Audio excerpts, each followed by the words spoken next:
గణాధిపతి. ఒకసారి దేవతలందరూ గణాలన్నింటికీ ఒకరిని అధిపతిని చేయాలని నిర్ణయించుకున్నారు. బలమైన పోటీ ఎదురయ్యింది. పోటీలో పాల్గొనే వాళ్లు లోకాన్ని చుట్టి తిరిగి శివుని పాదాల వద్దకు రావాలని నియమం పెట్టారు. దేవతలందరూ వారి వారి వాహనాలపై వెళ్లిపోయారు.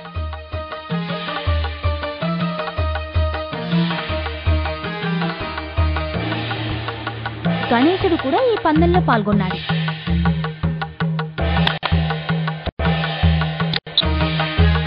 కానీ అతని శరీరం బరువు కదా, వాహనమైన ఎలుక చిన్నదైపోయింది.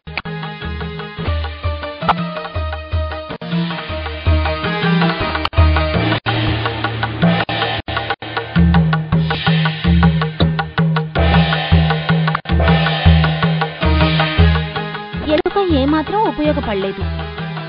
కానీ తన ప్రయాణాన్ని మొదలుపెట్టాడు.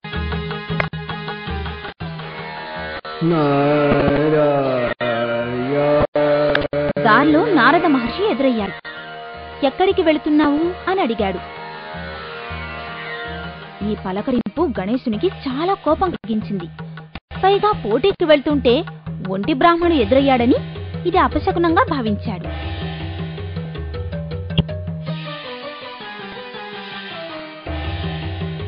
నారదుడు చాలా గొప్ప బ్రాహ్మణుడు, బ్రహ్మకి మానసపుత్రుడు. కానీ నారదుని విషయంలో ఒక అపనింద ఉంది. అందరి మధ్య తగవులు పడతాడని. అదేకాక ఒంటి బ్రాహ్మణుడు ఎదురైతే మనం వెళ్లే పని సరిగ్గా జరగదని అంటారు. అందుకే వినాయకుడికి నారదుడు ఎదురుపడ్డం అపశకునంగా భావించారు. కానీ నారదుని ఏమీ అనలేదు.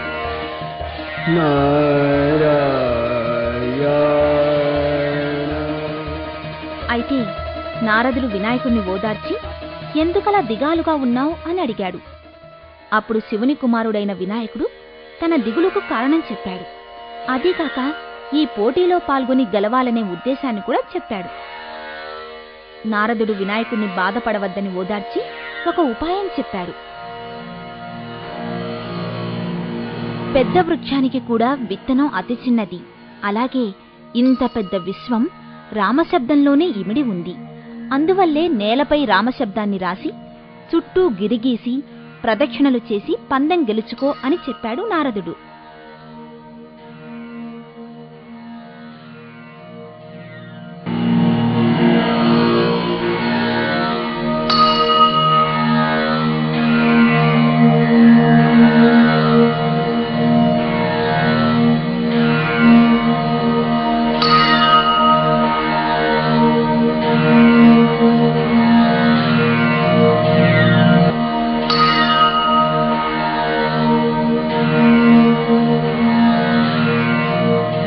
గణేశుడు నారదుడు చెప్పినట్టే చేసి తండ్రి వద్దకు చేరాడు. శివుడు వినాయకుణ్ణి పందెం అంత త్వరగా ఎలా పూర్తి చేశావో అని అడిగాడు. గణేశుడు నారదుడు వివరించిన ఉపాయాన్ని శివుడికి వినిపించాడు. శివుడు సంతృప్తి చెంది గణేశుణ్ణి విజేతగా ప్రకటించాడు.